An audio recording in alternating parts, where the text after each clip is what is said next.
बिस्मिल्लाहिर्रहमानिर्रहीम। पूरा मार्केट में मसाइल से आपका मेज़बान रफ़ीक अंसारी हाजिर है। यकीनी तौर पर कहा जाता है कि 2018 यानी कि कहा जाता है 18 मार्च 2020 को पहला लॉकडाउन नाफिज हुआ और उसमें छोटे बड़े ताजिरों को काफ़ी नुकसान उठाना पड़ा। पर 2021 एक बार फिर आया और 21 के अंदर जो ताजिरों को मुश्किलात का सामना रहा, यानी कि तीसरी लहर कोविड की आई और इसके बाद से ताजिरों को शदीद नुकसान हुआ। और यही कहा जाए कि 2021 यानी कि गुज़िश्ता रोज़ जो वफाकी बजट पेश किया गया और उसमें ताजिरों को कितना रिलीफ फराहम किया जाएगा, ये तो आज हमारे साथ जो मेहमान स्टूडियो में मौजूद है उनसे मालूम करेंगे, क्योंकि कोरोना वायरस की वबा अभी तक बड़ी तेज़ी के साथ फैल रही है और छोटे बड़े ताजिरों को अभी भी नुकसान का सामना है। मेरे साथ स्टूडियो में इस वक्त मौजूद हैं ऑल सिटी ताजिर इत्तेहाद के सदर शजील गोपलानी साहब। दूसरे मेहमान मेरे साथ मौजूद है Ilyas Memon, Tariq road trader alliance के चेयरमैन, और तीसरे मेहमान बड़े ख़ास मेहमान है यानी कि शेख हबीब साहब जो आल कराची सिंध ताजिर इत्तेहाद के चेयरमैन है। और यकीनी इन तीनों ताजिर रहनुमा इनकी बड़ी काविशें हैं, मगर वफाकी और सिंध हुकूमत को ये बार बार अपील करते हैं अपने ताजिरों के मसाइल हल के लिए, मगर हुकूमत पाकिस्तान यानी कि सिंध हुकूमत या वफाकी हुकूमत इनकी फरियाद नहीं सुनती। आज इसी हवाले से हमारे स्टूडियो में जो मेहमान मौजूद हैं इनसे बात करेंगे। हमारे साथ गुफ्तगू का आगाज़ करते हैं शजील गोपलानी साहब से। शजील साहब अस्सलाम वालेकुम। शजील भाई ये बताइए कि कल गुज़िश्ता रोज़ यानी कि वफाकी बजट पेश किया गया, तो क्या इसमें छोटे ताजिरों को रिलीफ फराहम किया जाएगा? देखिए, जो सबसे बड़ा देरीना मसला था विद होल्डिंग टैक्स का, वो तो उन्होंने रिमूव कर दिया। अच्छा, साथ साथ जो मेन मसला था वो जो लोग टैक्स पेयर थे उन्हीं के ऊपर दबाव रहता था, उन्हीं का ऑडिट होता था और दोबारा जो है उन्हीं को तंग किया जाता था। कल एक खुशाइन बात यह है कि जो वज़ीर ख़जाना साहब ने जो अनाउंस किया है कि अब जो ऑटोमेटेड ऑडिट सिस्टम, अच्छा पहले भी ऑटोमेटेड ऑडिट सिस्टम ही था, लेकिन सेल्फ ऑडिट पे भी फिर ये जाते थे, जो अपनी जवाबदेही इख्तियारात इस्तेमाल करके किसी का भी अकाउंट उठा के उसको ऑडिट में ले आते थे। उस पर पाबंदी लगा दी गई है और एक कानून बनाया जा रहा है जिसके तहत आइंदा FBR का कोई भी मेंबर किसी भी मेंबर्स को इस तरह नहीं बुला सकेगा। और साथ में शोकोस के लिए 120 डेज का जो टाइम दिया है, ये खुशाइन बात है। लेकिन साथ साथ जो उन्होंने स्टेप्स उठाए हैं उसमें हमारे एतराज़ात हैं। अब जिसमें मेन एतराज़ जो हमारा ये है कि जो इम्पोर्ट के ऊपर इन्होंने कमर्शियल इन्वाइस उस कंटेनर में मौजूद होनी ज़रूरी है, वरना पहली दफ़ा 50,000 रुपये फ़ाइन होगा, सेकंड टाइम ₹1,00,000 फ़ाइन होगा, फिर 2 लाख होगा, ये अप टू 10 लाख तक जाएगा। और जो इम्पोर्टर है वो ग्रीन चैनल से निकाल के इसको येलो और रेड चैनल में डाल दिया जाएगा। जब हम माल इम्पोर्ट कर रहे हैं किसी मुल्क से और कोई एक्सपोर्टर माल भेज रहा है, तो हम इसकी एश्योरेंस कैसे ले सकते हैं कि वो इन्वाइस अंदर डालेगा, और नहीं डालेगा तो कंपनी हमारी ब्लैक लिस्ट हो रही है। ये तो हुकूमत को अगर इसमें कोई एतराज़ात हैं या कोई मामला थे तो हुकूमत का फ़र्ज़ था कि उस मुल्क के ट्रेड कमिश्नर को अपने ऑफिस बुला के, फॉरेन एम्बेसी, उसको बोलती कि भाई हमारे मुल्क की पॉलिसी ये है कि हम आपका जो भी एक्सपोर्टर है वो कमर्शियल इन्वाइस इसमें कंटेनर में डाल के भेजेगा, अदरवाइज़ हम यहाँ पे एक्सेप्ट नहीं करेंगे। अगर इनको कोई इशू था तो ये तो गवर्नमेंट को करना चाहिए था, हमें इंपोर्टर्स को क्यों फंसा रही है? शजील साहब, ये तो वफाकी बजट के अंदर ये तो बड़े एक्सपोर्टर के लिए बात की है ना, जो छोटे ताजिर हैं, जो छोटे छोटे ताजिर हैं, तकरीबन 16 माह हो गए। इस 16 माह के अंदर छोटे ताजिरों को हुकूमत की तरफ से क्या रिलीफ दिया जा रहा है वो बताएं ना। देखिए, बात यह है कि ये जो बड़ा ताजिर और छोटे ताजिर की बात नहीं है, इंपोर्ट कराची का जो बिज़नेस है वो इंपोर्ट बेस है। बाकी आप जो बात कर रहे हैं कोविड-19 के ऊपर रिलीफ की, वो तो पूरे मुल्क को पता है। छोटे ताजिर और आम आवाम को तो हुकूमत ने सिर्फ लॉलीपॉप दी है और कोई चीज़ दी नहीं है। और इस बजट में भी छोटे ताजिर के लिए कोई इंसेंटिव नहीं है, किसी किस्म का कोई इंसेंटिव इस बजट में ना छोटे ताजिरों के लिए रखा गया है, ना आम आदमी के लिए कोई फ़ायदा होना है। ये सिर्फ और सिर्फ अगर बजट है जो 2.5% अशराफिया का बजट है और ये इंडस्ट्रियलिस्ट का बजट आया है, ये ट्रेडर का बजट नहीं है। इसमें जो FED कम की हैं या दूसरी चीज़ें कम की हैं, ये तमाम चीज़ें जो हैं वो बेस कर रही हैं आपके अशराफिया के लिए, आपके आम ताजिर के लिए, आम आवाम के लिए। इस बजट के अंदर कुछ नहीं है। आम आवाम के लिए तो खुश दूध के ऊपर भी जनरल सेल टैक्स लगा दिया गया है। शजील साहब, आम आदमी के लिए जब टैक्स में कोई रिलीफ फराहम नहीं किया गया और जो बजट पेश किया गया, तो इसका मतलब ये होगा जो गरीब आवाम है वो इसी जो महंगाई के दलदल में फंसी रहेगी। इसमें कोई शक नहीं है कि गरीब आवाम महंगाई के दलदल में फंसी रहेगी और गरीब आवाम के लिए इस बजट में कुछ भी मौजूद नहीं है। अगर इनको गरीब आवाम को डायरेक्ट कोई फ़ायदा देना था तो वो आप जो है बिजली के बिलों पे टैक्सेस कम करते, बिजली के बिलों से सेल टैक्स हटा सकते थे, हटा देते। जब इतना आपने इंसेंटिव दिया है बिजली के बिलों से, आपने सेल टैक्स क्यों कम नहीं किया? डायरेक्ट गरीब आवाम को फ़ायदा पहुंचता। गरीब आवाम का ये बजट नहीं है, ये अमीरों का बजट है। ये बात आप बिल्कुल सही तरीके रोज़ अव्वल की तरह बिल्कुल आया और रोशन है। तो ये अमीरों का बजट है, तो वफाकी हुकूमत ने कौन से ऐसे अमीर लोग हैं जिनके लिए बजट पेश कर दिया? जो बड़े जो कहते हैं सनतकार, बिजनेसमैन, उनके लिए ये बजट है। भाई देखें, कराची चैम्बर या जितने चैम्बर्स हैं उनकी तजावीज़ और फेडरेशन तो आज तक आप ये कहना चाह रहे हैं कि चैम्बर और फेडरेशन के लोगों के लिए बजट पेश किया गया बिल्कुल ऐसा ही है। तो उनको रिलीफ दिया गया, इनको रिलीफ दिया गया क्योंकि चैम्बर और फेडरेशन इंडस्ट्रियलिस्ट को सपोर्ट करते हैं और इंडस्ट्रियलिस्ट को ही सर्व कर रहे हैं। ये बजट उनके लिए है और ये बजट का आम आदमी से कोई ताल्लुक नहीं है, इसमें कोई चीज़ दूसरी नहीं। अच्छा, हमारे साथ ये इलियास मेमन साहब भी मौजूद हैं और तारिक रोड ट्रेडर्स अलायंस के ये चेयरमैन हैं और यकीन तौर पे अभी हम बजट की बात करेंगे और बजट के साथ साथ जो लोकल मार्केट में जो 16 माह के अंदर जो मुश्किलात पेश आई है और बार बार इनका यही कहना था कि वफाकी और सिंध हुकूमत को उन्होंने एक खत लिखा और उसमें कहा कि 16 माह के अंदर जो ताजिरों को टैक्स माफ़ किया जाए, मगर इतनी बड़ी ताकत होने के बावजूद इनकी नहीं सुनी जाती और लाखों करोड़ों अरबों रुपए का ये टैक्स भी अदा करते हैं। इलियास साहब, अभी गुज़िश्ता रोज़ आपकी मार्केट सील की गई, यकीनी तौर पे एक दो दुकानदार हैं, कभी सफाई करने आते हैं, दुकान को देखने आते हैं और कुछ मुखबिर भी होते हैं कि जो इत्तला दे देते हैं और आके दुकानें सील कर दी जाती हैं। तो ऐसी क्या वजह है? क्या कंट्रोल लेंगे? जब हुकूमत ने 2 दिन छुट्टी का कहा था और जुमे का दिन था तो आपकी मार्केट क्यों खुली हुई थी? देखिए, हमारी मार्केट ऐसे नहीं, पूरा मॉल तो पूरा बंद था। मॉल किसी अंदर कोई आदमी 10-15 या 12 आदमी आते हैं, कोई टेलर मास्टर वगैरह हैं, कोई सफाई वाले आदमी हैं, किसी का फर्नीचर बन रहा है, कोई सफाई कर रहा है, उस पर हमसे पर्ची देते हैं, उनको पर्ची देते हैं। हम उनको मना नहीं कि चलो मैंने कर लो छुट्टी की, तब वैसे आमदनी तो नहीं कर सकता ना आदमी। अब जो आदमी काली भेड़ है सब जगह है, हमारी मार्केट में काली भेड़ है, वो काली भेड़ ने आके नमाज का पूरी वीडियो बनाई, सब कुछ बनाया, वो कराची कमिश्नर को या उसको वहाँ भिजवा दी गया। वो काली भेड़ आप ही लोगों में ना, आप ही का कोई दुकानदार होगा। हाँ, बिल्कुल बिल्कुल 100% है। वो ऐसी नादीदा कुव्वत ऐसी है कि पूछो मना, किसी को करने दे, उसको फ़ायदा क्या? उसने अपनी मार्केट भी, दुकान भी सील करवाई, पूरी मार्केट को सील करवाए और सितिया अनाज कराओ, खुद ने बुराई भी सुनी।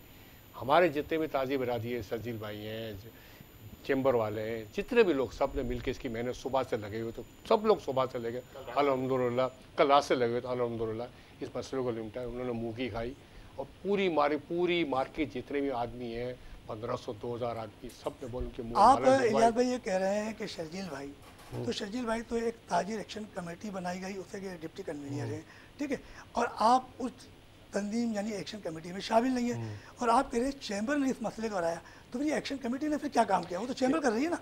देखिए, चैम्बर भी करी, इन्होंने भी करा, मैं चलो ताजिर एक्शन कमेटी के, लेकिन दोस्ताना, यार दोस्ताना, चाहे रिजवान है, चाहे जमील पराचा है, चाहे ये हैं, सब ने मिल के ऑन कराओ, चौपी में साथ लगे एंड तक। चैम्बर वाले भी साथ रह गए, यानी का मजीद मेमन साहब है, जुबैर मोतीवाला साहब है, चैम्बर का प्रेसिडेंट है होरा साहब है, जो हर वक्त मेरे साथ लगे रहे। यानी किन किन को मैंने नहीं बोला, अल्हम्दुलिल्लाह इसमें हमें कामयाबी हुई, विफा के सदक़े मसला हल हुआ। हम हक पे थे, नाजायज़ नहीं थे। जिन्होंने मुखबरी करी उन्होंने मुँह की खाई और बिला वजह मुखबरी, किसी का फ़ायदा नहीं हुआ। मार्केट दुकानदारों की मुखबरी, इसको इनको क्या मिल गया? 1 रुपये का वो लोगों ने नालते दिए, लोगों ने इनको गालियाँ बकी, लोगों ने इनको बुरा भला। इलियास भाई, अगर उन्होंने जी जो आज मार्केट खुलवाई है, उसमें ताजिर एक्शन कमेटी के डिप्टी कन्वीनर जमील पराचा साहब इनके साथ खुद मौजूद रहे, उनकी मार्केट साथ जाके खुलवाई और वहाँ जो जाके असिस्टेंट कमिश्नर साहब के सामने बैठ के बात से इन्होंने भी बात करी, मैंने भी बात की और देखिए तमाम, एक मैं बात बताऊँ, तमाम ताजिर जितनी भी तंजीम है उसमें किसी का भी जो है कहीं फ़र्क नहीं है, सबका मुद्दा एक ही है, चाहे वो चैम्बर हो, चाहे वो ताजिर एक्शन कमेटी। शर्जील साहब, एक ताजिर एक्शन कमेटी बनाई गई है तो उसमें सबका मुद्दा एक नहीं है, मुद्दा इसमें तो बाकायदा कुछ लोगों को नज़रअंदाज किया गया है, वो भी ताजिर है। बात ये है जिनके साथ एफिलेशन है उन लोगों ने अपनी एक तरीके से हर बंदा पर काम कर रहा है। किसी का चैम्बर के साथ एफिलेशन है वो चैम्बर में काम कर रहा है, किसी का फेडरेशन के साथ एफिलेशन है वो फेडरेशन के साथ काम कर रहा है। जो लोग एक दूसरे से मिले हुए तो ऐसे तो आपकी एक्शन नहीं, हमारे एक्शन कमेटी का इलियास मेमन साहब भी हिस्सा है। ये लास्ट जो मीटिंग थी नासिर शाह साहब के साथ, उसमें इलियास मेमन साहब वहाँ बैठे थे हमारे साथ। हमने कहीं भी किसी को कोई कहीं भी मीटिंग अलग में, मतलब इस 100% में कर्मी कोई नहीं, लेकिन हर जगह बुलवाते हैं, मैं साथ जाता हूँ और याद भी कर दे, लेकिन मेरा मरना जीना चैम्बर के साथ है। आज हमारे साथ शेख हबीब साहब भी मौजूद हैं और कराची सिंध ताजिर इत्तेहाद के ये चेयरमैन और बड़ा काम कर रहे हैं। सिंध में जाते हैं तो इनका ज़बरदस्त वहाँ इस्तकबाल किया जाता है, अजरक बनाई जाती है, जबकि ये भी एक बड़े ताजिरों में इनका नाम शुमार किया जाता है। मगर हो सकता है कि कराची के अंदर इनके साथ जो एक कराची एक्शन ताजिर एक्शन कमेटी जो बनी है और हो सकता है वो इनको लाइकिंग ना कर सकती हो, क्योंकि इनका भी एक ताजिरों में बड़ा नाम है, ये भी वफाकी और सिंध हुकूमत से राब्ते में रहते हैं, ताजिरों के लिए काम करते हैं, छोटे बड़े ताजिरों के लिए बड़ी मेहनत करते हैं। तो कुछ हम शेख हबीब साहब से ही बात करते हैं हैं और यकीन तौर पर इनके भी कुछ मसाइल होंगे कोविड के हवाले से और ताजिरों के हवाले से उन्होंने क्या काम किया। शेख साहब अस्सलाम वालेकुम। शेख साहब, अभी ये बात हो रही थी शजील गोपलानी साहब और इलियास मेमन साहब और एक कराची ताजिर इत्तेहाद कमेटी बनाई गई, यानी कि ताजिर एक्शन कमेटी बनाई गई। आपका भी ताल्लुक एक ताजिर रहनुमा में, तो क्या वजह थी कि आपको नज़रअंदाज किया गया इस कमेटी के अंदर? क्या आपके पास मार्केटें नहीं है? बिस्मिल्लाहिर्रहमानिर्रहीम, मेरे बताने से कुछ नहीं है। अल्हम्दुलिल्लाह मैं मरकज़ी तंजीम ताजरान पाकिस्तान का सीनियर वाइस चेयरमैन हूँ और अल्लाह का इनाम है कि चारों सूबों के अंदर बहुत अच्छी वाबस्तगी है और नुमाइंदगी है अल्हम्दुलिल्लाह चारों सूबों का। हर माह मेरा टूर होता है किसी न किसी सूबे के अंदर। प्लस के अलावा मैं कराची को भी रिप्रेजेंट करता हूँ और पूरे सिंध को भी रिप्रेजेंट करता हूँ। तो अल्हम्दुलिल्लाह पूरे सिंध में और पूरी कराची के अंदर मुझे अल्लाह ने बड़ी इज्जत से नवाजा हुआ है, मेरे रब का बड़ा एहसान है। तो अल्लाह ताला ने आपको पूरे कराची में नवाजा है ना, मगर ताजिर एक्शन कमेटी ने नवाजा। सर ताजिर एक्शन कमेटी कोई इतनी बड़ी नहीं है, वो अपने आप को अगर वो लीडर कह लेते, 4 आदमी मिलने से कराची के मालिक नहीं बन जाते। बात ये कि गलती उनकी है, उनको मानना चाहिए। अगर जब तक हम अगर एक प्लेटफॉर्म पे नहीं आएंगे हम इसी तरह पिटते रहेंगे, इसी तरह मार खाते रहेंगे। और ये सीनियर लोग हैं, ये इतने सीनियर लोग हैं, अगर ये चाहते ना तो उस कमेटी के अंदर लोगों को बैठ के करते। वहाँ लोगों ने इतराज़ उठाया है, उनकी ज़मानों को खामोश कर दिया गया, भाई यहाँ पे हमें लोग नज़र नहीं आ रहे। कभी कौन नजर, बोला जो कराची में शेयर होल्डर रखते हैं, अपना नाम उनका एक मकाम है, उनको वहाँ जवाब दिया गया, झूठ बोला गया। वहाँ कहा गया कि हमने उनसे रब्ता किया था, अब अगर वो नहीं आए तो उनकी मर्जी। आपकी बात काट रहा हूं, ऐसी कोई बात नहीं जी बिल्कुल हुई है, मेरे पास वीडियो है सर, वीडियो है मेरे पास, मैं वीडियो भेज दूंगा। रफीक साहब आपको वीडियो भेजता हूँ। वहाँ से जवाब आया कि जी हमने शेख हबीब साहब से रब्ता किया लेकिन वो ना सके। अगर उन्होंने रब्ता किया होता तो बाखुदा ताजिर कॉस्ट के लिए ना, सुनिए मैं ताजिर शजीर भाई बात हुई है आपके मीटिंग के अंदर, कौन सी वाली मीटिंग में? रिजवान की मीटिंग के अंदर। रिजवान की, आप भी थे रिजवान वाली मीटिंग में? हाँ, मैं आपको वीडियो भेज देता ना सर। बात ही नहीं, मुझे किसी से इनके बुलाने से मेरा कोई वो नहीं हो जाएगा ना, इनके नाम बुलाने से होगा। बात ये कि 4 दिन पहले मैं प्रेस कॉन्फ्रेंस कर चुका हूँ, आपको पता है, आपकी मीडिया ने आपने भी चलाई है उसको। जब सिंध गवर्नमेंट हमारे राब्ते में है, 3 दिन बाद हमसे राब्ते में आ गई, हम मुसलसल कह रहे हैं कि जी काबीना हमारे साथ राब्ते में है, कमिश्नर कराची राब्ते में है, वज़रा राब्ते में। 6 तारीख को ये मार्केटें खुलने जा रहे हैं। प्लस के अलावा उन्होंने एक नवीद हमें और सुनाई कि जी जो कैटरिंग का जो मसला है और जो खाने पीने का जो डाइनिंग वाला है, इंशाल्लाह ताला इसे भी हम खोल देंगे। शेख साहब, वो तो सईद गनी साहब ने कराची चैम्बर्स में दौरा किया था और उन्होंने तो पहले बता दिया था कि 6 तारीख को। अब और जो मुझे अफसोस यही है, देखिए मुझे एक्शन कमेटी तो एक दिन बाद धमकी दी सर, मुझे अफसोस यही था, मुझे इसी बात का तो अफसोस है, वो कौन सा लॉलीपॉप था या वो ऐसी कौन सी बात थी कि जो इनको इस बात पे मजबूर कर दिया, जबकि ये धरना देने जा रहे थे। अफसोस के इनके लोग कह रहे हैं कि हाँ ये धरना देने जा रहे थे, इन्होंने एक दिन पहले आके जब इन्होंने ये काम किया। देखिए फेडरेशन चैम्बर हमारे माई बाप हैं, हम उनके बगैर कुछ नहीं। हम समझते कि हम उनका सहारा लेंगे तो हम कामयाब हैं। हम आपस में इसी तरह बढ़ते रहेंगे ना तो हम किसी काम के नहीं। अच्छा शेख साहब, ये तो जैसे आपने कहा ताजिर एक्शन कमेटी, आपको याद होगा कि आप तमाम ताजिरों ने जब शब्बत दे दी, साहब जो साबिक APR के चेयरमैन थे, 50,000 रुपये का जो टैक्स लगाया था कि 50,000 रुपये की जो भी खरीदारी करेगा तो उसका जो टैक्स लिया जाएगा, तो वो उस पर तो आप लोगों ने जबरदस्त मुजाहरे किए सर। बिल्कुल अल्हम्दुलिल्लाह उसमें लोगों ने सपोर्ट की, उन तमाम दोस्तों ने सपोर्ट की। देखो बात ये कि शर्जील साहब जो है बहुत सीनियर आदमी है, लेकिन उन्होंने उस वक्त इन्होंने भी सपोर्ट की। लेकिन मुझे अफसोस इस बात का है कि देखो अगर मैं किसी जगह कोई कमेटी नाम लिखा जा रहा होगा ना तो मैं इलियास मेमन का नाम कहता हूँ, ये बैठे हुए इलियास मेमन। किसी जगह बुलाया जाता तो मैं इनको फ़ोन करके पूछता हूँ कि भाई आप डिस्ट्रिक्ट ईस्ट के अंदर या डिस्ट्रिक्ट वेस्ट के अंदर आपका काम, आप आ रहे हैं? ये कहते कि यार मेरा टाइम है तो मैं आ जाऊँगा, नहीं तो नहीं आऊँगा। तो इंसान राब्ता करता है। बात ये नहीं है, बात ये कि 4 आदमी ठेकेदार बन जाएँ, ये गलत बात है। फिर दूसरी बात है कि आप सामने वाले को शर्मिंदा ना करें। तो इसका मतलब ये कि आप ताजिरों को बंटवारा करना चाहते हैं, आप वहाँ माजराई करवाना चाहते हैं सिंध गवर्नमेंट से। जो सिंध गवर्नमेंट 6 तारीख को खोलने जा रही थी तो आप उनके खिलाफ जो है ये कार्रवाई करके ये चाहते थे कि ताजिरों को मजीद नुकसान बचे, जो कि 17 महीने से पहले सफर कर रहा है। सिंध गवर्नमेंट से 12 हम रिक्वेस्ट करते रहे सर। देखिए सिंध गवर्नमेंट से कितने बोला माजराई कर रहे? बिल्कुल माजराई की आपने ऐलान किए कि हम आप अंदर कमरे में बंद कर देंगे। आपके दोस्त है ना सर, मेरी बात सुनो, इन्होंने ये ऐलान किया, मीडिया सर मीडिया बताएगा, सर मेरी बात छोड़े, मीडिया चैनल बताएगा इस बात को। सर बात ये नहीं, ये सब मेरे भाई हैं, ये सारे हमारे भाई हैं, ये सब हमारे भाई हैं। इलियास भाई मैं गलत कह रहा हूँ? इलियास नासिर साहब जो अच्छा चले शेख साहब ने भी चलाया, शर्जील साहब के जवाब ने भी चलाया। शर्जील साहब के जो आप ये कह रहे हैं, शर्जील साहब कह रहे हैं कि हम पे इल्जाम आयद किए जा रहे हैं हम शजीद नहीं, मैं इल्जाम नहीं लगा रहा किसी पे। शजीद साहब शजीद साहब ने इसका जवाब देंगे, हम चलते हैं ब्रेक के तरफ। लेकिन जो हकाइक पे मबनी है वो बात जारी रखेंगे कि आप ताजिरों का बंटवारा ना करें।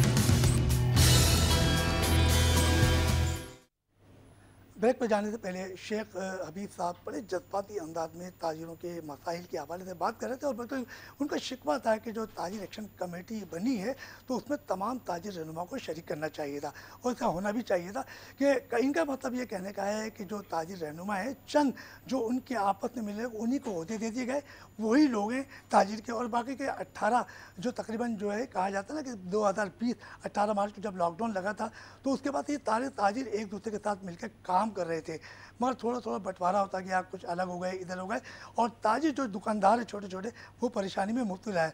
मगर ये ताजिर रहनुमा ये मुसलसल सूबाई और वफाकी हुकूमत के राब्ते में रहे ताकि इनके मसले हल होते रहे। तो हम चलते हैं शजील गोपलानी साहब से एक बार फिर करते हैं क्योंकि शेख हबीब साहब के कुछ जवाब देंगे। गोपलानी साहब, शेख हबीब साहब बड़े गुस्से में थे और ताजिर एक्शन कमेटी पर बरस रहे थे और आप भी मुसलसल इलियास मेमन साहब भी बरस रहे थे, तो अब इनका क्या जवाब देना चाह रहे हैं, कुछ वजाहत क्या होगी? किसी को जवाब दे नहीं हूँ, पहली बात। दूसरी बात मैं ये बताऊँ, कन्वीनियर मैं नहीं हूँ, रिजवान साहब हैं, और जो इन्होंने इल्ज़ाम लगाया अभी जो कि भाई मेरा नाम लिया गया, मेरे जहन में नहीं है क्योंकि मेरे दफ्तर में मीटिंग नहीं हुई है, ना मेरे होते हुए मीटिंग हुई है, ठीक है। वो रिजवान साहब ने सबको इन्वाइट किया था, मैं भी वहाँ इन्वाइटेड था, बल्कि सब ठीक है, इनको भी रिजवान साहब ने इन्वाइट किया था। और एक बात मैं आपको बताता चलो, कोई हम लोग तमाम लोग शेख हबीब साहब समेत 1 to all तमाम लोग ये जो कॉज पे जो काम करते हैं ना, ये फी सबीलिल्लाह काम है। कोई किसी को हमको कोई रिवार्ड अवार्ड नहीं मिलता, रिवार्ड अवार्ड किसी से पैसे भी नहीं लेते, ठीक है, पैसे भी अपनी जेब से खर्च करते हैं। किसी चीज़ को बुरा मनाने की ज़रूरत नहीं होती, जिसको अल्लाह ताला ने इज्जत दी होती है ना उसको इज्जत लेने मांगने की ज़रूरत नहीं होती कहीं भी, किसी भी। हम सबसे हल्के हैं, मैं बोलता हूँ सबसे गुनाहगार, सियाकार, सबसे बेकार। बुरा नहीं मान रहे, नहीं मैं प्लीज जवाब देना, बुरा नहीं मान रहा, अभी अपनी मर्जी का मालिक है, जिससे मोहब्बत होती है उसे बुला ले, कोई मसला नहीं है। मैं तो मुझे जवाब क्यों ये कह रहे हैं कि मैंने नहीं, हमारा प्रोग्राम है। देखिए अब एक आदमी खाली आप टोपी ना रखे, रिजवान के ऊपर ही ना रखें। रिजवान को आप लोगों ने सबने चलाया है, वो नया इस मामले के अंदर, उनके वालिद मोहतरम सीनियर पर्सन थे, हमारे मरासिम उनसे बहुत ज़बरदस्त थे, और आज वो हाजी नासिर तुर्क साहब जो उनकी जनरल सेक्रेटरी हैं, अल्हम्दुलिल्लाह 30 साल पुराने मेरे मरासिम में। अच्छा चले हम आपको करेंगे, हम भाइयों की तरह उसकी इज्जत करते हैं, लेकिन आप एक आदमी को ना लिपेटो कि खाली रिजवान। आपको प्रॉब्लम यही है कि आपको सुनने का शौक नहीं है, आपको बोलने का शौक बहुत। बात नहीं, आप पहले पहले 1 मिनट, आप अच्छी बात बोलेंगे, मैं 100 दफा सुनूंगा। आपकी असल में अपनी मतलब की बात चाहिए, आपको अपने मतलब की बात चाहिए, आप अगले को बोलने। भाई रिजवान भाई मैं डिप्टी मेरे साथ 5 सर, ये तो बाद में बने ना होते, ये कैसी बात है? नहीं बना, छोड़ दे। आपके खास दोस्त अतीक मीर, ये एक्शन कमेटी पहले भी बर्बाद हुई है, आपके दोबारा एक्शन कमेटी बर्बाद होगी, आपके अलायंस की हैसियत खराब करने आपके ताजिरों ने पाकिस्तान के अलायंस।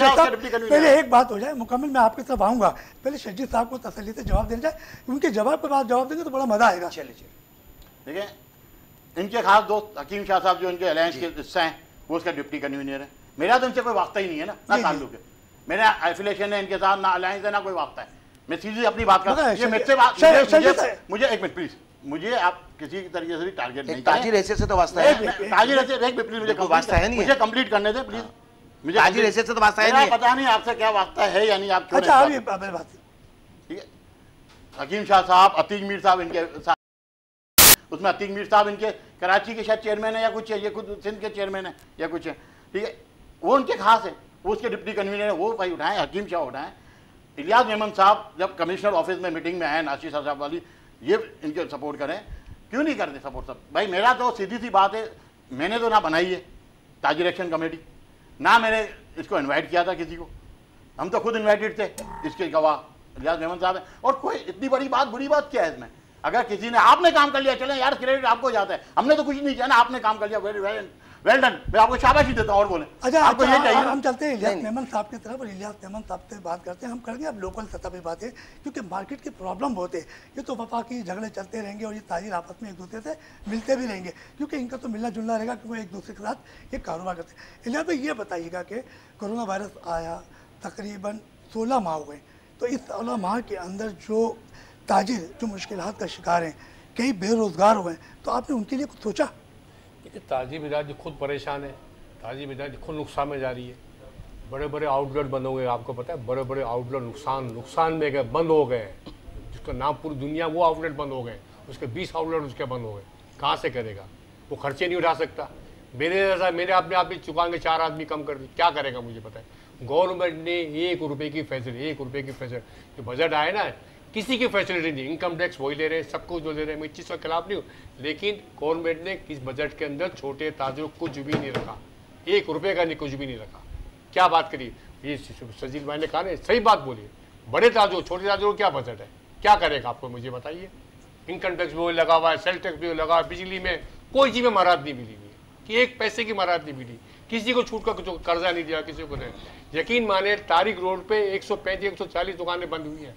गवर्नमेंट ने पूछा कैसे बंद हो गई, क्यों बंद करी आपने दुकानें, बेरोजगारी तो बढ़ी कि नहीं बढ़ी, क्या करेगा मुझे बता दें आप, किस तरह आदमी पूरा करेगा ये। तो इसका मतलब है कि शेख हबीब साहब ने एक बड़ी अच्छी बात कही थी कि हम ताजिरों में कोई इत्तेहाद नहीं है, तो वफाक हुकूमत के भी बदला कोई इत्तेहाद तो किसी में भी नहीं है मेरे भाई, वफाक में भी इत्तेहाद नहीं है, वहाँ पे भी काली भेड़ है, यहाँ पे भी काली भेड़ है। वफाक तो क्या करेगा मुझे बताए ना। चेंबर चेंबर ऑफ कॉमर्स ने सईद गनी के प्रोग्राम में सबको दावत दी है, मजीद मेमन ने, नहीं आए बहुत से लोग, कोई बात नहीं, अब गला तो नहीं कर रहे ना, उनकी मर्जी है नहीं आए, ये बैठे हुए, ये भी बैठे, सबको नहीं आए, इसको मसले वाली बात तो नहीं है। इस एक सेकंड में आपको नहीं, मैं ये नहीं कह रहा, दावत तो आई नहीं, उनकी मर्जी के ऊपर है। मेरे को दावत थी, मैं नहीं गया इनके प्रोग्राम में, आपको दावत दी थी मेरे को, मैं नहीं आया मेरा प्रोग्राम में, इससे मसले अभी से बहुत से दावत है, मैं नहीं जाता। ये दावत तो सबको मिलती है, अभी सबको मिली कि नहीं मिली मुझे नहीं पता, मेरे को ना इनको पता ही है, भी अल्लाह बेहतर जान सकता है क्या मसले वाली बात है। अब चादर एक्शन कमेटी बनी है, ये चिंतादीता बना है, ये तारिक होटल ऑल कराची अंजुमन ताज़, काम सब कर रहे हैं, सब अपनी अपनी किस्मत सब काम कर रहे हैं, काम कोई भी किसी का नहीं रुक रहा, कोई थोड़ा करो कोई ज़्यादा कर रहा है, कोई काम सबका हो रहा है, शाम बेलॉस ना, ये किसी से रुपया मांगते हैं, मैं मांगता हूँ, ये नहीं मांगता, अपनी ये सब अपने आदमी अपने पैसों से खर्च कर रहे हैं। अच्छा शेख साहब चलते हैं, शेख साहब ये बताइएगा कि लांडी कोरंगी और यहाँ पे बड़ी बेशुमार मार्केटें हैं और वहाँ के भी बड़े मसाइल हैं, तो उस मसाइल के लिए आप जद्दोजहद करें तो कितने कामयाब हुए वहाँ पर?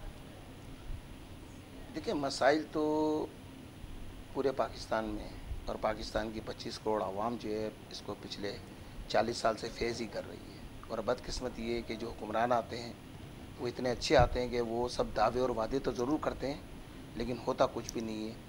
और आप ये देखेंगे प्राइम मिनिस्टर पाकिस्तान ने इतना बड़ा काम किया है कि इनको क्रेडिट जाता है प्राइम मिनिस्टर पाकिस्तान इमरान खान साहब को, कि तारीख़ में 40 साल में ऐसा रिकॉर्ड नहीं आया कि पढ़ी लिखी कौम को बेवकूफ़ बना देना और उन्हें सब बात दिखा देना, नया पाकिस्तान बना देना, दूध की नहरें बहा देंगे, 200 टेक्नोक्रेट मौजूद हैं, 90 दिन के अंदर मईशत को कहीं और खड़ी कर देंगे, 180 दिन में कहीं और खड़ी कर देंगे।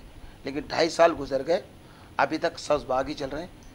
खाने पीने की अशिया को तो आप छोड़ दें कि उनके ऊपर तो पर लगे हुए हैं, उनको तो आप ये देखें कि तमाम आइटम्स, यानी कि जो गरीब की सवारी एक मोटरसाइकिल है, पिछले 1 साल के अंदर उस पर 14,000 रुपये का डिफरेंट आ गया है, कोई चेक एंड बैलेंस नहीं है। इसी तरह मेरा बिजनेस एयर कंडीशन का, फ्रिज का है, उनके अंदर भी 10 से 11,000 रुपये 1 साल के अंदर फ़र्क आया है। तो हम कहाँ खड़े, यहाँ कोई चेक एंड बैलेंस नहीं है बदकिस्मती से। अब आती है, आपने कहा जैसे कि बजट के हवाले से बात कर लेते हैं। हाँ, ये बजट 2021-22 मैं समझता हूँ कि किसी हद तक ये बजट आंसू पहुँचेगा पाकिस्तान की 25 करोड़ आवाम के। सबसे पहले तो जो हमने 3 साल पहले हमने एक सिस्टम चलाया था कि विद होल्डिंग टैक्स जो है इसे ख़त्म किया जाए, वरना हुंडी पे जो लोग कारोबार करेंगे बैंकों का ट्रांजिशन तबाही की तरफ चला जाएगा। चले देर आए दुरुस्त आए, उन्होंने हमारी इस बात को ऑन किया, आज वो उन्होंने विद होल्डिंग ख़त्म कर दिया। अब बंदा ट्रांजिशन जो है ईजी कर सकता है, छोटे से छोटा ताजिर और बड़े से बड़ा। फिर दूसरा है कि आपने देखा होगा कि गाड़ियों के हवाले से इन्होंने एक सिस्टम दिया कि जी 800 सीसी कार के अंदर जो है तकरीबन ठीक ठाक जो है वो आपको बेनिफिट देने जा रहे हैं। फिर इसके अलावा आप ये कहते हैं तो वो 300 ऐसी छोटी अशिया है कि जिसके ऊपर उन्होंने टैक्सेस ख़त्म कर दिए हैं। मैं ये समझता हूँ कि बहुत सारी चीज़ें ऐसी हैं जो कि बिजनेस कम्युनिटी के लिए फ़ायदा भी होगा, और ये आने वाला टाइम बशर्त ये कि ये ज़बानी ना हो, इस पर अमली जामा भी पहनाया जाए कि ये हुकूमत ऐसा ना हो यू टर्न ले ले। ये बयान तो कर दिया वज़ीर ख़जाना ने, बड़ा अच्छा बजट दिया, हम मानते हैं। मैं ये समझता हूँ कि इस आवाम बहुत खुश है और बिजनेस कम्युनिटी को भी आसरा हो गया कि शायद कुछ हो जाएगा।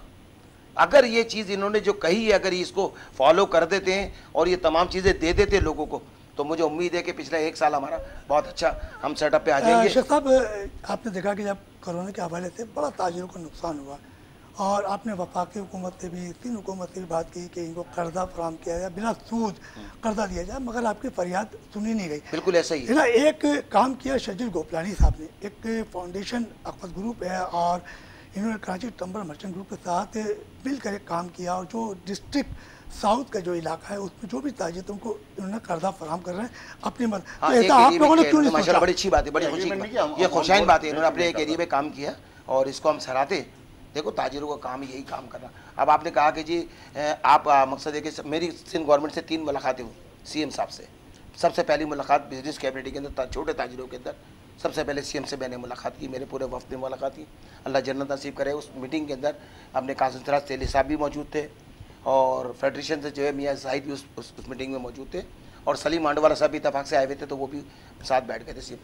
तो हमने उनसे ये कहा कि देखिए हमारा ताजिर इस वक्त कोरोना की सिचुएशन ख़तरनाक है, हम आपके साथ चल रहे हैं। 3 महीने हो गए, हम बहुत परेशान हैं। हम ये समझ रहे थे कि 10, 15, 20 दिन में हम इससे बाहर आ जाएंगे महीने में, लेकिन ऐसा नहीं हुआ।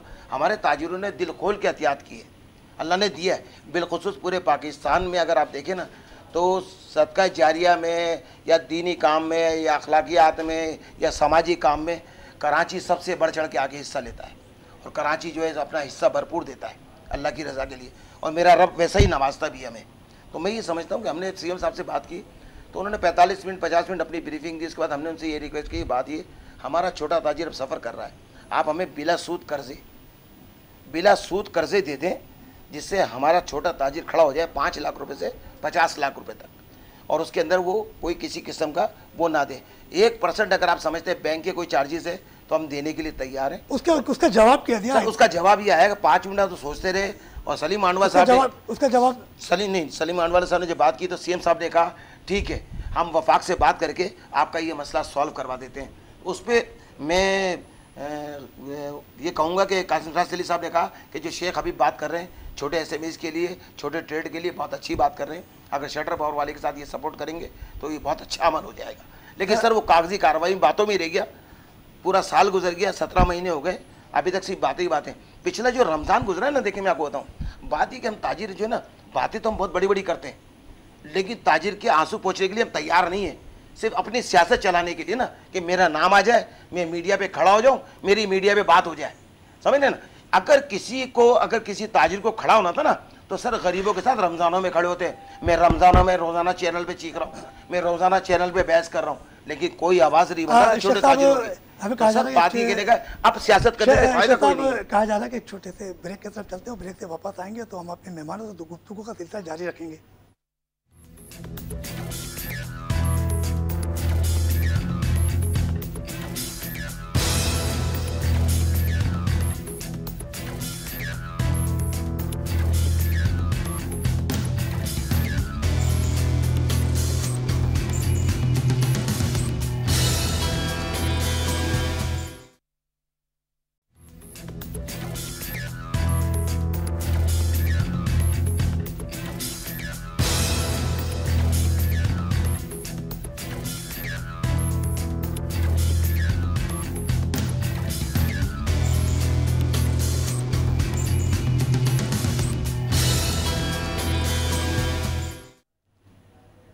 ब्रेक में जाने से पहले हमारी शेख हबीब साहब से बातचीत हो रही थी और उनका यही कहना था कि वफाकी और सिंध हुकूमत ने बिला सूद कर्जे के हवाले से ताजिरों से वादे तो किए, मगर वो वादे पूरे नहीं करते, और मुझे लग रहा है वो वादे पूरे भी नहीं होंगे। इन्हीं ताजिरों को खुद अपने मुलाजमिन के लिए कुछ ना कुछ सोचना पड़ेगा, क्योंकि यही लोग सोचेंगे क्योंकि इनके पास मुलाजमत करते हैं। वफाकी और सिंध हुकूमत को सिर्फ टैक्स लेने की फिक्र है कि उनको अपना हदफ पूरा करने की जो है वो कोशिश में लगे रहते हैं, और हदफ पूरा कैसे होता है? इन्हीं लोगों से होता है। हम शर्जील भाई से एक दफ़ा फिर गुफ्तगू करते हैं। शर्जील भाई ये बताइएगा कि 16 माह हो गए, तो इस 16 माह के अंदर तकरीबन ताजिरों को कितना नुकसान हुआ होगा और क्या समझते हैं कि उनको कितना रिलीफ मिलेगा? देखिए हुकूमती जो एदाद शुमार हैं वो हैं 3800 अरब रुपए के नुकसान के, और हमारे एदाद शुमार हैं वो 5500 अरब रुपए के नुकसान के हैं पिछले 16 माह में। अच्छा, साथ साथ मैं आपको ये बताता चलूँ कि एक दिन में कराची में जो कारोबार होता है वो 27 अरब रुपए का कारोबार होता है, और एक दिन में कराची जो टैक्स पे करता है वफाक और सूबे को, वो 8 अरब रुपए टैक्स पे करता है पर डे। ठीक है, पूरे साल का अगर आप इसको वॉल्यूम का आप ले लें तो तकरीबन आप समझेंगे 3200 अरब रुपए से ज़्यादा का टैक्स कराची पे करता है। ठीक है, अब बात आ रही है कि 16 माह में नुकसान के साथ हुकूमत ने कुछ नहीं किया। हुकूमत को तो छोड़ें, हम अभी मेरे शेख साहब की बात को सेकंड करूँगा कि सब सियासत करते हैं, तो हमने ताजरों के लिए क्या किया? हम तो भिखारी बन गए, आप दे दो, आप दे दो, आप दे दो। हमने अपनी जेब से कुछ निकालना नहीं है बातें। हमने अखुवत को क्यों लिया साथ? हमने अखुवत को इसलिए साथ लिया कि उसका 22 साल का एक एक्सपीरियंस है। 130 अरब रुपए का इन्होंने रोटेशन किया है पाकिस्तान में बिलासूदी कर्जा देने का। आपके सामने 21 रमज़ान को हमने 21 ताजिरों को कर्जा दिया, हमने 15 शवाल को 40 ताजिरों को कर्जा दिया, जिसमें 16 खवातीन शामिल हैं, हमने उनको कर्जा दिया। इंशाअल्लाह मेरे रब ने चाहा, हमारी कोई औकात नहीं है, ये सब रब अल्लाह का माल है, अल्लाह की राह में ही है, हमारे कुछ भी इसमें इफेक्ट नहीं है। इंशाअल्लाह इस माह हमारा इरादा है कम से कम 80 लोगों को ये देना है। साथ साथ मैं आपके तवस्सुत से शेख साहब को बोलता हूँ, कोरंगी में आप अरेंज करें, 50% पैसा हम आपको देंगे। 1 करोड़ रुपए पे आ जाए, 50 लाख आप हमसे लें, 50 लाख आप चलाएं। हमारी टीम आएगी हुकूमत की, वहाँ पे हमारा जो मैकेनिज्म है उसके तहत उनको कर्जा देंगे बिलासूदी। ये मैं कोरंगी के लिए आपके सामने इनको ऑफर करता हूँ, ये कोरंगी में बैठे, ये अपने तौर पे करें। 50 लाख रुपए का मैं आपको वादा करता हूँ। साथ साथ डिस्ट्रिक्ट सेंट्रल का आपको पता है कि हमने काम शुरू करा दिया है। इंशाअल्लाह मुहर्रम से पहले या मुहर्रम के फ़ौरन बाद हम कोशिश करेंगे कि डिस्ट्रिक्ट सेंट्रल में भी दफ्तर कायम हो जाए। मैंने औरंगी टाउन में अब्दुल्ला बटरा साहब को बताया कि भाई आप वहाँ पे शुरुआत करें, ऑफिस का हमें अरेंज कर दें। हमने जहाँ मदरसा बनाया है औरंगी में, हमने उनको ये ऑफ़र किया कि वो उन्होंने बोला नहीं बहुत अंदर है, हमें बाहर की तरफ दफ्तर चाहिए। हम उनको भी ऑफ़र कर रहे हैं कि 50% हम आपको अरेंजमेंट करके देंगे। और आप ये देखें, हमने खुद, कराची देने वाला शहर है, कराची को अल्लाह ने बेहद नवाजा है। मेरी क्या औकात है या किसी की क्या औकात है हम कुछ कर सके? अल्लाह का काम है। हमने सिर्फ आगे बढ़ के इस काम को सरअंजाम देना है। और बातें नहीं, आपके सामने की बात है, एक दफ्तर हमने खोला है और मुश्किल तरह मरहला था देना। और आपको ये बताऊं, पहले महीने की किस्त जो 21 लोग लेकर गए, 21 के 21 लोग आके दफ्तर में सेम डे पहले महीने की किस्त जमा करा के गए। जो छोटा ताजिर है ना, वो सबसे ईमानदार है। चलिए, शर्जील साहब ने बड़ी ज़बरदस्त बात की कि इनकी अपनी मदद आप कहते हैं लोगों को कर्जा फराम किया। हम इलियास मेमन साहब से पूछते हैं, इलियास साहब, जब भी ये कोरोना वायरस आया और मुख्तलिफ मार्केटों में छापे पड़े और छापों के दौरान चालान काटे गए और चालान के साथ कुछ नकद भी दी गए, तो ये पैसा किसके पास जा रहा है? आप तो ताजिर रहनुमा है, आपको तो ज़्यादा इल्म होगा ना कि जो छापे पड़ते हैं, 2 लाख भी जाते हैं, 3 लाख भी जाते हैं, इससे सिंध हुकूमत या डिप्टी कमिश्नर को तो बड़ा फ़ायदा हुआ होगा। पीपल्स पार्टी जेब में जा रहा हो, कहाँ जाएगा पैसा? किसके पास जाएगा? नहीं, आप कैसे कह रहे हैं कि पीपल्स पार्टी के पास जा रहा है? किसके पास पैसा जाएगा? पैसा कहाँ जा रहा है? इन्हीं के पास से पैसा जाओ, कहाँ जाएगा? अल्लाह ताला रहम करे। बस बोलने वाली बात ही नहीं है, अब इसमें ज़्यादा बोलना बेकारी वाली बात है। सबको पता है पैसा कहाँ जा रहा है, कौन जा रहा है, कौन काली भेड़ है। एक एसोसिएशन कमिश्नर पकड़ा भी गया है, आपके सामने की बात है, नॉर्थ नाजाबाद का जो है पकड़ा भी गया। सारी बातें आपकी मीडिया ने जगह सब ने दिखाया उसको। अब इससे अंदाज़ा कर ले कौन कर रहा है, क्या नहीं कर रहा है। इससे बहस करना बेकार वाली बात है। सबको मालूम है, ये गवर्नमेंट को मालूम है, ताजी बिरादरी को मालूम है, सबको मालूम कौन कर रहा है क्या नहीं। वो पकड़े भी है, नंगे पकड़ के दिया भी है। इस पर काली भेड़ सबके अंदर है। अच्छा इलियास भाई, ये बताइए कि जो अभी सिंध हुकूमत ने जो आपको टाइम दिया, रात 8 बजे थे, रात 8 बजे तक का, इससे पहले सुबह 6 बजे और 6 बजे तक दिया था, तो क्या वजह है कि आप लोग जो है टाइम पर अपने फिक्स नहीं कर पा रहे? आप कहते हैं कोई 10 बजे का टाइम दिया है, कोई बोलता 12 बजे का दिया है, कोई 11 बजे का टाइम दिया जाए, तो सुबह का अवकाश का जो टाइम है वो अच्छा नहीं है। सुबह का होगा, कस्टमर तो पूरी दुनिया के अंदर सुबह कारोबार शुरू हो जाता है साहब। कस्टमर चोरी डकैती, हमारे तारिक रोड को ऊपर 10 बजे खुलने में लोग 8 मोबाइल छीन गए। तो आपके यहाँ लाइन ऑर्डर का मसला है ना भाई? वही तो मसला है ना, कैसा खोलेगा? तो खोलने को तैयार है, वो तो खोलने को, तो प्रॉब्लम तो है ना। औरतों को पर्स छीन लिए, मोबाइल छीन लिए, एक के 4 लाख छीने, किसी ने बोला ही नहीं, किसी ने जी एक बात जो आपका शॉपिंग मॉल है वो सुबह 10 बजे की शॉपिंग हो ही नहीं सकती। हमारी जो शॉपिंग करने जो आती हैं वो खवातीन, घरेलू खवातीन, घर के कामकाज से बच्चों से फारिग होकर 3 बज जाते हैं, 4 बजे से पहले वो घर से निकल नहीं सकती। हमारे हर घर में कोई जो है मैड मासी या जो है हम खानसा अफोर्ड नहीं कर सकते। हमारी घर की खवातीन खाना पकाती हैं, बच्चों के सारे मामला वो करती हैं, घर के बर्तन उन्होंने धोने, घर की सफाई उन्होंने करनी, उससे फारिग होकर 4 बजे ही निकलेंगी। ये आप कभी सोच ही नहीं सकते कि शॉपिंग मॉल जल्दी खुल जाए। हाँ, आप जो है होलसेल मार्केट्स हैं वो जल्दी खुलती हैं, जल्दी बंद होती है। एक मैकेनिज्म होता है हर काम का। आप खामा हर सबको एक ही लाठी से हाँकना चाह रहे हैं, पॉसिबल ही नहीं है ना। हो भी नहीं सकता, ये कर भी नहीं सकता। हजरा पहले ने कहा था 8 बजे, हजरा पहले खुद वापस 6 बजे दफ्तर में जाएंगी क्या? मर के भी नहीं जाएंगी। हेल्थ की मिनिस्टर है, उन्होंने कभी अपने घर से कहा काम किया हेल्थ की वो जाएंगी सुबह 6 बजे, वो खुद भी नहीं जाएंगे, उनको पता ही नहीं है। अब्बास सिंह अस्पताल की हालत वहाँ जाके गई है कभी भी क्या? है ना, मिनिस्टर तो सिंध की मिनिस्टर तो है ना, कितना अस्पताल ऐसे पड़े हैं, वहाँ गई है? कभी भी नहीं गई है। अच्छा, पता ही नहीं है किसी मामले में। शेख साहब से भी कुछ बातें कर लेते हैं क्योंकि टाइम भी हो रहा है। और शेख साहब ये बताइएगा कि ताजिरों को कोरोना के दौरान काफ़ी नुकसान हुआ है, बहुत ज़्यादा नुकसान हुआ। उसमें वो तो नुकसान ताजिर किसी ना किसी तरीके से हल कर रहे हैं। अब जो बजट आया है, तो इस बजट के अंदर आप क्या समझते हैं कि अभी सूबाई बजट भी आएंगे, तो उसमें ताजिरों को कितना रिलीफ मिलना चाहिए, छोटे ताजिरों को? क्या आपने कोई पॉलिसी इख्तियार की है? देखिए, मैं ये बताना चाहूँगा कि इस बजट के अंदर प्राइम मिनिस्टर पाकिस्तान ने 20 लाख रुपए तक एक आम आदमी को कर्जा देने की बात की है। उसमें आप वो चाहे छोटे एसएबीस आ जाए, उसमें ट्रेड आ जाए, छोटा बिजनेसमैन आ जाए, छोटा ताजिर आ जाए, वो एक अपनी जगह पर है। लेकिन बात सिर्फ इतनी सी है कि सरकारी तौर पे जो तनख्वाह में जो इजाफा हुआ है वो बहुत कम हुआ है। शेख साहब एक बात आती है, एक बात तनख्वाह में जो इजाफा किया है ना वो बहुत कम किया है। ये कह रहे हैं, अब मैं ये कहना चाहूँगा, एक मिनट आपको अपना जुमला मुकम्मल कर दूँ, कि मैं ये समझता हूँ कि अब आने वाला जो बजट जो मतलब सिंध गवर्नमेंट पेश करने जा रही है, मैं खुदारा इनसे सिंध गवर्नमेंट से रिक्वेस्ट करूँगा कि 25 से 30% जो है ना सरकारी में लोगों की तनख्वाह में इजाफा किया जाए। शेख साहब वो तो इजाफा किया जाए, वो तो बात की बात है कि वो इजाफा होगा या नहीं होगा। आपने कहा कि 20 लाख रुपए ने ऐलान किया वफाक ने, आप कह रहे हैं कि हमने बार बार जो हमारे ताजिर के बिलासुब कर्जे के लिए बात की, उन्होंने वो बात तो सुनी नहीं और वो तो कर्जे दिए नहीं, तो क्या ये कर्जे आपको मिल जाएंगे? तवक्को रखते हैं? देखिए, मैंने अभी आपको क्या कहा कि जैसे ये बजट इन्होंने पेश किया है ना, ये बजट बहुत अच्छा है 2021-22, मैं इसको ऑन कर रहा हूँ, मैं कहता हूँ कि बजट बहुत अच्छा है। लेकिन नहीं सर, बात ये कहने का कि ये अब इसके इम्पैक्ट इसका टाइम लगेगा, उसको सिस्टम पे आने पे 3 माह के अंदर इसका रिजल्ट आ जाएगा। क्या यह यू टर्न लेते हैं या इसको आगे बढ़ाते हैं?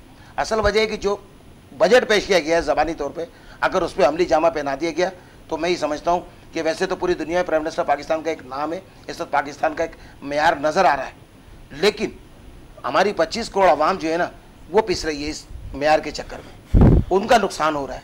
गरीब आवाम नहीं जानते कि आप ऊपर सतह पे आपने जो है पूरी दुनिया में आपकी क्या इज्जत हो रही है, क्या पजीराई हो रही है, आप किस तरह के इकामात कर रहे हैं, और लोग इसको सराह रहे हैं, पूरी दुनिया सराह रही है प्राइम मिनिस्टर पाकिस्तान को। लेकिन पाकिस्तान की 25 करोड़ आवाम अब थक चुकी है। वो कहती है जब हम कब्र में उतर जाएंगे तब हमारे मसाइल हल होंगे।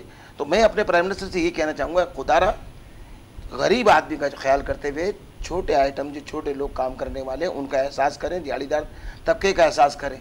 4 करोड़ आदमी तो पाकिस्तान के अंदर शरह गुर्बत की लकीर से नीचे हैं। 8 करोड़ अफराद वो लोग हैं जो कि 15,000 से और 20,000 की सैलरी करने वाले लोग हैं, और 3 से 4 करोड़ अफराद जो है वो स्मॉल तबके से ताल्लुक रखते हैं, जो कि हम और आप उसमें आ जाते हैं। और जो लार्ज तबका उनकी असल इनको टैक्स लेना चाहिए फैक्ट्रियों से जो बेईमानी होती है, जो इनवाइस है ना, वो सब आधी से ज़्यादा 2 नंबर बनती है। उन पे तब अगर आप इसी पे चेक एंड बैलेंस कर रहे हैं ना, पता नहीं आपका बजट कहाँ चला जाए। अरबों खरबों रुपए, यानी कि बिहार की जो पॉकेट है ना वो इतनी बड़ी है कि पता ही नहीं चलता कि गया कहाँ। मैं बिहार की भी अक्सर मैंने वहाँ किए और मैंने उनको ये बात बताई है कि आपके लोग नहीं चाहते कि लोग जो है रिटर्न फाइल करें। हमारा छोटा से छोटा ताजिर जो ना रिटर्न फाइल करने के लिए तैयार है, उसे कोई मरा तो दें आप, उसे कोई सब्सिडी के तौर पे कोई चीज़ तो दें सालाना, कोई आइटम ऐसे गिफ्ट कर दें, कोई चीज़ें लगा दें, उम्रे का टिकट लगा दें, फलाना लगा दें, जो आदमी इतनी रिटर्न जमा कराएगा हर साल, जो रिटर्न जमा कराएगा उसको हम ये देंगे, उसे हम ये देंगे, तो लोगों को शौक पैदा होगा। आप कह रहे हैं छोटे ताजिरों को हुकूमत मरा दे, पहले छोटे ताजिर आपस में एक इत्तेहाद तो कर ले, तो जब तो देखो हमारा इत्तेहाद अपनी जगह पर है ना, हम तो सिर्फ पॉइंट स्कोरिंग करते हैं आपस में, लेकिन सबके मफादात और सबकी बात एक ही है। लेकिन फ़र्क सिर्फ तरह से है कि मेरा नाम मीडिया पे सबसे पहले आ जाए, लोगों के हर आदमी के जहन में, मुझ समेत, मैं अपनी भी बात कर रहा हूँ इसके अंदर, कि मुझ समय हर आदमी की एक बात ये बन गई है कि वो सीटों पर लड़ते हैं, एक से एक सीटों पर लड़ते हैं। अभिषेक लड़ चुका है सीट को ऊपर। अच्छा चले इलियास में लड़ चुका नहीं, अभिषेक मैं यहाँ बैठूंगा, सिराज में उठ के वहां चले गए थे। यार तो सही बात है, कर लो बात। उसकी वजह ना, पहले मैं यहाँ बैठूंगा, नहीं बैठने दूंगा। सुनो रफीक भाई, देखो अब चैनल में बात हो रही है ना, सिराज भाई का बड़ापन है ना, उन्होंने मुझे इज्जत दी। लेकिन मुझे ये बताइए कि एक ताजिर कराची का, उसके 3 आदमी फ्रंट में बैठेंगे तो मुझे बुरा नहीं लगेगा? भाई वो बैठ के तब उसको हटा तो नहीं सकते ना। तरीके का गलत है ना। देखो ये एहसास करना चाहिए। देखो मेरी बात सुनो, जब सीएम हाउस के अंदर आपको बुलाया जा रहा है या आपको सिंध सेक्रेटरीट में बुलाया जा रहा है तो फिर उसको उसके सिस्टम को फॉलो करें ना। यहाँ पे अभिषेक की बात काटूंगा, सीएम हाउस में मैं कहाँ बैठा होता? हाँ बिल्कुल, मैं पीछे, ऐसा ही है, बिल्कुल पीछे। तो मैंने कभी सीट किया है? मैं भी पीछे बात सीट की नहीं, नहीं हमारी आवाज, हमारा ये यहाँ पहुंचा दी। सर, ये यहाँ के कितने अच्छे ताजिर हैं कि आपस में एक दूसरे के बारे में कितनी प्यार से बता रहे कि मैं पीछे बैठा था, कोई कुर्सी की नहीं, कुर्सी के झगड़ा नहीं है। हमारी आवाज हमने खड़े होकर मैंने बात करनी है, करवा था कि मेरे पास आपके चैनल से ये रिक्वेस्ट करना चाहूंगा कि मैं छोटी सी बात करूँ तो सुन लीजिए मेरी बात। सिंध गवर्नमेंट को जो 95% जो कराची टैक्स देता है, छोटे ताजिर को रिलीफ देना पड़ेगा। टैक्स के अंदर जो भी टैक्स है, प्रोफेशनल टैक्स है, जो भी टैक्स इनके ट्रेड लाइसेंस है, इस पर रिलीफ देना पड़ेगा। इसके बगैर चारा नहीं होगा, इसलिए कि 20 महीने जो कोविड में हालत खराब हुए ना, मैं वही बात बताना चाहता हूं। देखिए मैं आपको बताना, मैंने पहले प्रेस कॉन्फ्रेंस की पिछले 10 दिन पहले, उसमें मैंने प्राइम मिनिस्टर पाकिस्तान से और सिंध गवर्नमेंट से ये रिक्वेस्ट की थी कि ये सिंध का दारुल खिलाफा है, 3.5 करोड़ की आबादी वाला ये शहर कराची है, जो कि 95% सिंध गवर्नमेंट को टैक्स अदा करता है और 67-68% जो है वफाक को देता है। और इसी को नज़रअंदाज किया जा रहा है, इसी को खरोच के इसको ख़राब किया जा रहा है। मैं खुदारा आपसे ये रिक्वेस्ट करता हूँ कि छोटे ताजिरों को कोई रिलीफ दे दें, या तो 1 साल के बिहार के जो टैक्सेस है वो माफ़ कर दिए जाए, हमने इनसे कहा था। प्लस इसके अलावा 6 माह के तमाम यूटिलिटी जो बिल है ना वो उन्हें वापसी किया जाए, ताकि छोटा ताजिर और ये जो आवाम है ये इस चुंगल से बाहर निकल सके। या तो ये मराद दे दें, और अगर आप लोग ये समझते हैं कि ये भी नहीं दे सकते तो फिर खुदारा कोई ऐसा काम कर दें कि हर चीज़, आटा, चीनी, दाल, जो आप 60 रुपये किलो चीनी की बात करते हैं उसे पक्का कर दें, पाबंद करवा दें। 60 रुपये किलो चीनी बिकनी चाहिए, आटा 40 रुपये किलो बिकना चाहिए, तो समझ में आती है बात। सब्जी 60 रुपये किलो की सब्जी या 150 रुपये किलो, 200 रुपये किलो सब्जी गरीब आदमी की पहुंच से दूर है। अब मुझे बताइए 20,000 रुपये इन्होंने सैलरी की है प्राइम मिनिस्टर पाकिस्तान ने। मैं आपके चैनल के तवज्जो से सिंध गवर्नमेंट से रिक्वेस्ट करूंगा कि खुदारा सिंध का बजट आ रहा है, सबसे पहले तो आप हमारे साथ ये ख्याल करें, हम आपकी बात करते हैं कि जी तमाम सरकारी लोगों को जो है 25 से 30% उसमें तनख्वाह में इजाफा करें। प्लस इसके अलावा मैं ये चाहता हूँ कि मेरे छोटे छोटे जो ताजिर हैं, जो मेरे लोग हैं, उनको लाइट की प्रॉब्लम है कि इलेक्ट्रिक को लगामे डलवाएँ। हमारा सीवरेज का निज़ाम बिल्कुल ख़त्म है, सिंध गवर्नमेंट इसको दे के। पानी का निज़ाम हमारा बिल्कुल तबाही की तरफ चला गया, गैस को कोई देखने वाला, पूछने वाला नहीं है। बात यह है कि 3.5 करोड़ की आबादी से सब कुछ ले रहे हो, इसे दे आप कुछ नहीं रहे हो। तो मैं सिंध गवर्नमेंट से रिक्वेस्ट करता हूँ कि खुदारा कराची पे रहम करो, ये तुम्हारे को चला रहा है, पूरे पाकिस्तान को चला रहा है। अच्छा शजीब भाई, ये बताइएगा कि अभी जैसे शेख साहब ने बड़ी ज़बरदस्त बातें की हैं, आपने जवाब देके, अब अगर कराची जो आपकी ये ताजिर एक्शन कमेटी बनी है और तो भाई बजट आता है, उस बजट में अगर आप लोगों ने जैसे कि कर्जे की बात की तो क्या उसको मनवाने में कामयाब हो गए? देखिए, ताकत जो होती है वो तो अल्लाह की है, इसके बाद हमारी ताकत कुछ भी नहीं है, हम मनवाने में कामयाब होंगे, क्योंकि अल्लाह की ज़ात है, किससे जो काम लेना वो अल्लाह ताला ले लेते हैं। दूसरी बात ये है कि जो बजट आ रहा है, अब मेरे भाई ने बोला कि बड़ा अच्छा बजट आया है, बहुत अच्छा बजट है। अब ज़रा ये तो बताएं कि इसमें ताजिरों को कहाँ पर आपको रिलीफ मिला है। मैं आपको ख़तरनाक बात बताऊँ, आज मैं अभी बता रहा हूँ, 3 महीने बाद यहाँ बैठ के आपको इलियास मेमन साहब चीख रहे होंगे। कैसे? POS सिस्टम आप पे लागू कर दिया है, पॉइंट ऑफ सेल। आपकी कोई दुकान पॉइंट ऑफ सेल के बगैर कारोबार ही नहीं कर सकेगी। बहुत अच्छी बात है, होना चाहिए, ठीक है। बड़े मगरमच्छ आप फिर आप इस बात पे कायम रहिएगा, इसको रिकॉर्ड रखें। बात ये, पॉइंट ऑफ सेल आप जब लगाएंगे डिवाइस, ठीक है, उसका मैकेनिज्म क्या है? इंडस्ट्रियलिस्ट तो अपना सेल टैक्स एडजस्ट करा रहा है आगे, उससे आपने एडवांस सेल टैक्स ले लिया। पूरी दुनिया में advance sale tax, advance income tax का निज़ाम ही नहीं है। होना ये चाहिए कि जिस दिन मैं माल बेचूं इलियास मेमन को, उस दिन मैं सेल टैक्स इसको चार्ज करूं और मैं फिर जो है वो जमा कराऊं हुकूमत के खाते में। इलियास मेमन अभी चेक को माल बेचे, वो फिर सेल टैक्स अपना हुकूमत के खाते में जमा कराए, तो आपको समझ में आता है। लग जाए, पॉइंट ऑफ सेल आपने लगा दिया, अभी लगा हुआ है 11,000 पॉइंट ऑफ सेल लग चुके हैं। ये 11,000 पॉइंट ऑफ सेल कहाँ लगे हैं? जो ब्रांडेड हाउसेज हैं वहाँ पे लग चुके हैं। चलिए, हमारे प्रोग्राम का वक्त भी खत्म है। इलियास मेमन साहब कुछ आप कहना चाहेंगे, बताएं, वक्त मुख्तसर। नहीं मुख्तलिफ जो बताया मैं बस इन गवर्नमेंट टैक्स की बात बता रहा हूँ। ये हकीकत बात है, ये मुसीबत आने वाली 3 महीने के बाद बताई है और किसी को पता नहीं है वाली बात। अभी तो खुश हो रहे हैं बहुत अच्छा टैक्स, बाद में इसी पे लोग हड़ताल करेंगे, लोग इसी को आएंगे। ये बहुत बड़ा मुसीबत तो बड़ी अच्छी बात है कि हमारे प्रोग्राम के जरिए लोगों को पता चल जाएगा। ये मुसीबत आने वाली बात है। इस पर इनाम रखा हुआ, सबको तो पता चल जाएगा कि ये मसला क्या है। आदमी को मालूम चलेगा। अभी तो खामोश होकर बैठे हुए ना, ये तो बहुत मुसीबत आ गई। ये हकीकत में आंखें खोली बताइए। आप क्या कहेंगे? देखिए मैं ये समझता हूँ कि बात सिर्फ इतनी सी है कि हम हर चीज़ देने के लिए तैयार हैं, हर टैक्स देते आए और देते रहें। आप ये देखिए पूरी दुनिया के अंदर कहीं इनडायरेक्ट टैक्स लिया जाता है, इस पाकिस्तान में लिया जाता है 6ठे 5वें नंबर पर पूरी दुनिया के अंदर सबसे ज़्यादा इनडायरेक्ट टैक्स हमारे यहाँ लिया जाता है। वही जो दूध का पैकेट है ना, एक सरमाएदार है वो भी अपने बच्चे के लिए 2 रुपये का परचेज करके ला रहा है। एक वो गरीब आदमी जो गड्ढे खोद रहा है, वो शख्स भी जो है ना उस दूध के पैकेट को ख़रीद के ला रहा है उतने ही पैसों के अंदर। तो आप ये देखिए कि हमारा गरीब आदमी कहाँ सफ़र कर रहा है। हम बातें तो बड़ी बड़ी करते हैं, गरीब के लिए बात करते हैं, छोटे ताजिर की बात करते हैं, हम सारे चीज़ों को फॉलो करने के लिए तैयार हैं, लेकिन गवर्नमेंट ऑफ पाकिस्तान हमें उसकी मराद दे, हमें वो तमाम फैसिलिटीज़ दे जो पूरी दुनिया में उसका जो मैकेनिज़्म बना है, ये पूरी दुनिया का मैकेनिज़्म लाना चाहते हैं। हम इसे ऑन करने के लिए तैयार हैं। हम चोर नहीं हैं, हम बेईमान नहीं हैं। लोग गलत बात कर रहे हैं कि जी ये आएगा तो बहरान पैदा, कोई बहरान नहीं, लेकिन पहले ये बैठ जाए हमारे साथ टेबल के ऊपर, हमें वो तमाम चीज़ें देंगे जो पूरी दुनिया में लोगों को दी जाती है। वो तमाम मराती मिलेगी कि हमारा शख्स अगर बेरोजगार है उसे बेरोजगारी अलाउंस मिलेगा, क्या वो शख्स मेडिकल उसको बेहतरीन किस्म का मिलेगा, क्या वो शख्स मिनरल वाटर पानी पी सकेगा। एक बताओ, मैं आपको छोटे ताजुर्बे की सुनाई नहीं है, कोई नहीं बैठा हो, सुनाइए कोई भी नहीं, जीरो है। शुक्रिया कोई सुनाई नहीं। आपका भी शुक्रिया, आप हमारे प्रोग्राम में तशरीफ लाए। और यकीनी तौर पर कहा जाता है कोरोना वायरस की जो तीसरी लहर है ये बड़ी खतरनाक है और तमाम मार्केट के दुकानदारों को भी चाहिए कि वो SOPs का मुकम्मल ख्याल रखें। आने वाले जो ग्राहक हैं उनका भी मुकम्मल तौर पर SOPs के हवाले से ख्याल रखें, क्योंकि SOPs की वजह से मार्केटों में मुश्किलात पैदा हो रही है और वहाँ दुकानें सील की जा रही हैं। उसके बाद आप जुर्माना देते हो और उसके बाद दोबारा मार्केटें खुलती हैं।